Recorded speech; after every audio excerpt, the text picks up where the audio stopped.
Bonjour à tous, vous écoutez Parlons d'Europe, émission proposée par la Maison de l'Europe de Tours, centre d'information Europe Direct. Aujourd'hui, une fois n'est pas coutume, nous allons partir vers la Macédoine et je vais m'entretenir par téléphone avec Ivana Dimitrovska. Bonjour Ivana. Bonjour. Donc Ivana, vous êtes citoyenne macédonienne, vous habitez à Skopje, la capitale du pays. Et vous allez revenir avec nous sur les récents troubles qui sont survenus donc dans votre pays. Oui, tout à fait. Avant de passer sur l'état actuel de la Macédoine, je pourrais peut-être donner quelques informations historiques. Juste brièvement, les 3 dates historiques très importantes pour la Macédoine. C'était en 1945 où la Macédoine devient membre parmi les 6 républiques de Yougoslavie. Ensuite, en 1991, la Macédoine devient un pays indépendant. Et la 3e date clé qui est très importante pour le pays, c'est 1901, lorsque il y a confrontement entre des groupes armés d'origine albanaise et l'armée macédonienne, suite à laquelle la constitution de la Macédoine change et la Macédoine devient un pays multiethnique. Et depuis cette date-là, la Macédoine, il y a plusieurs programmes et un processus de décentralisation, etc., pour donner des droits égaux à tous ses citoyens. Donc c'est 2001, je crois, non pas de 1901. Oui, 2001, exactement. Voilà. D'accord, donc 3 dates clés, effectivement, dans l'histoire de votre pays. Et donc, pour expliquer un petit peu aussi, qui vont nous aider à expliquer peut-être ces troubles récemment survenus. Alors, justement, on va peut-être rappeler rapidement les faits. Ivana, qu'est-ce qui s'est passé exactement en ce mois de mai 2015 ? Oui, exactement. Donc, encore un autre point de contexte avant la situation. Donc, Macédoine aujourd'hui est un État multiethnique avec une majorité de la population qui sont des Macédoniens d'origine slave et qui représentent 60% de la population et une grande majorité d'origine albanaise, c'est-à-dire environ entre 25 et 35%. Sachant que la Macédoine est entourée par des pays voisins comme la Serbie, l'Albanie, Kosovo, etc. Par rapport aux événements de mois de mai, donc depuis janvier cette année, la Macédoine est confrontée avec une crise politique interne qui est très très marquée ces derniers temps, puisque le chef de l'opposition macédonien a accusé le Premier ministre et le parti au pouvoir d'avoir fait des malversations au niveau des élections récentes qui ont eu l'année dernière, ainsi que plusieurs activités de corruption. Et ceci a été montré par des enregistrements des conversations de certaines personnes politiques. D'accord, donc le contexte, en fait, la légitimité du gouvernement. Exactement.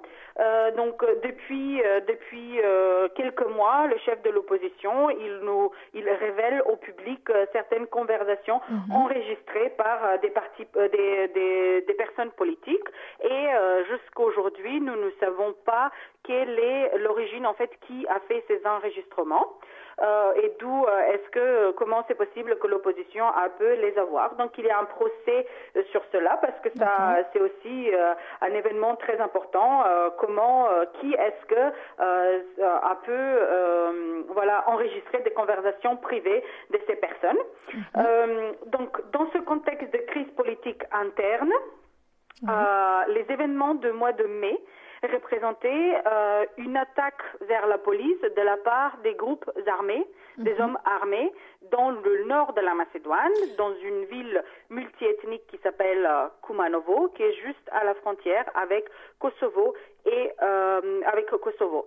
Donc ces groupes armés apparemment est venu il y a un mois avant l'apparition de l'événement de 9 mai et planifié des attaques vers l'État macédonien, c'est-à-dire la police et plusieurs institutions.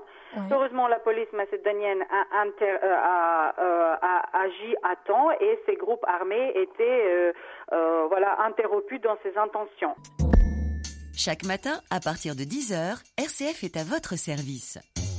Olivier Tonnelier, entouré de spécialistes, répond à toutes vos questions et vous éclaire sur la santé, l'informatique, les enfants, le jardinage, le droit et le patrimoine. À votre service, l'émission qui vous facilite la vie, du lundi au vendredi, de 10h à 11h, sur RCF.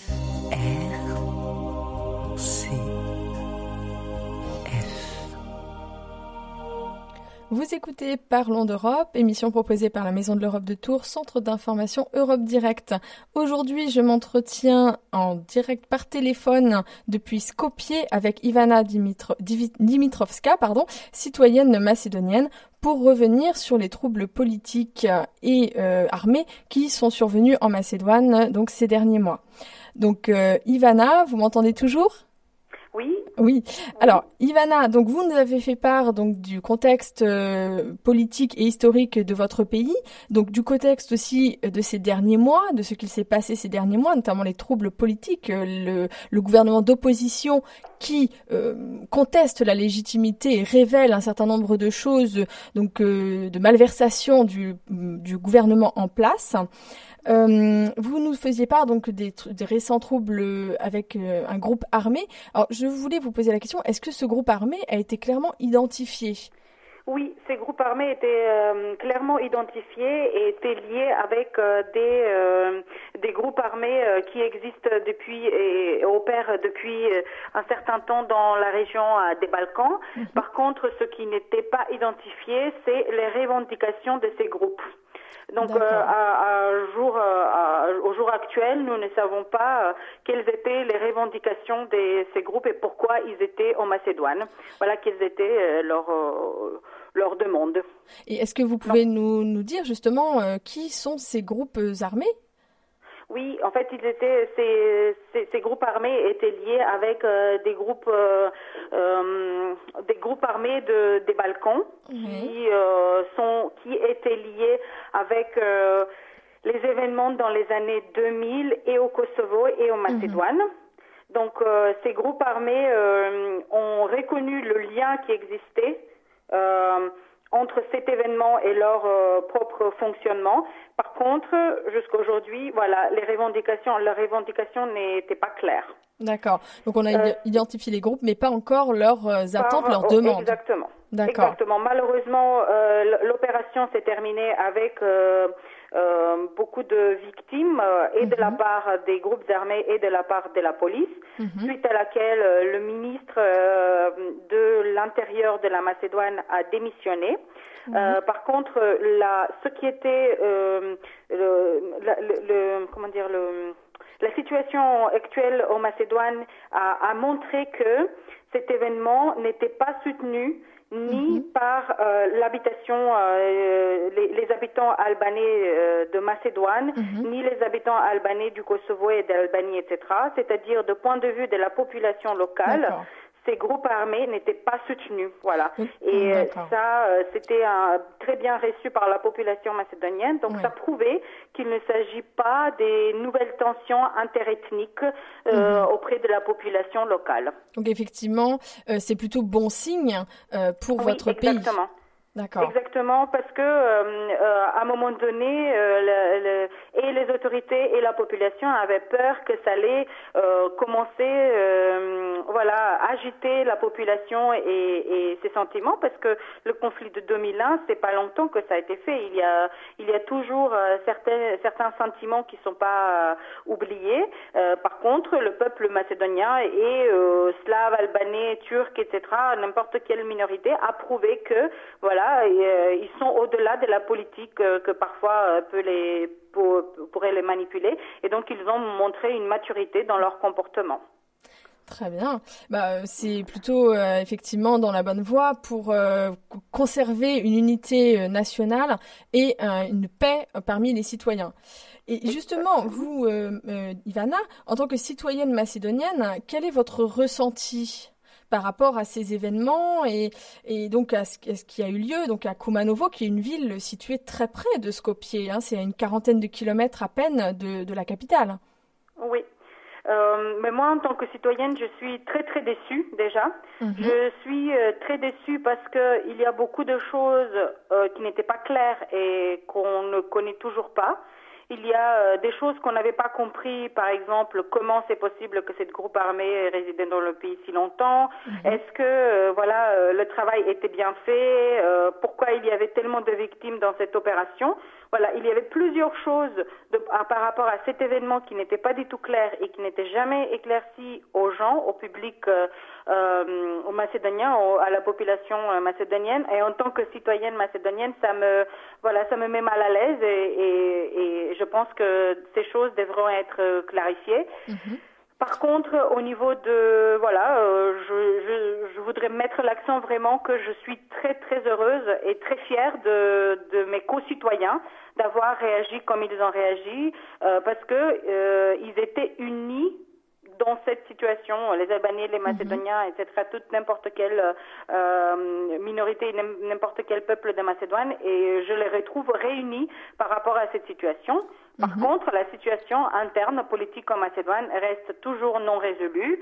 Nous sommes en train de voir comment les négociations qui sont menées sous l'égide de l'Union européenne entre les différentes parties politiques, qu'est-ce que ça va être la suite de cela. Alors, j'ai confiance maintenant de plus en plus de la population qui va vraiment faire preuve d'un vrai citoyen et s'impliquer encore plus dans la vie locale.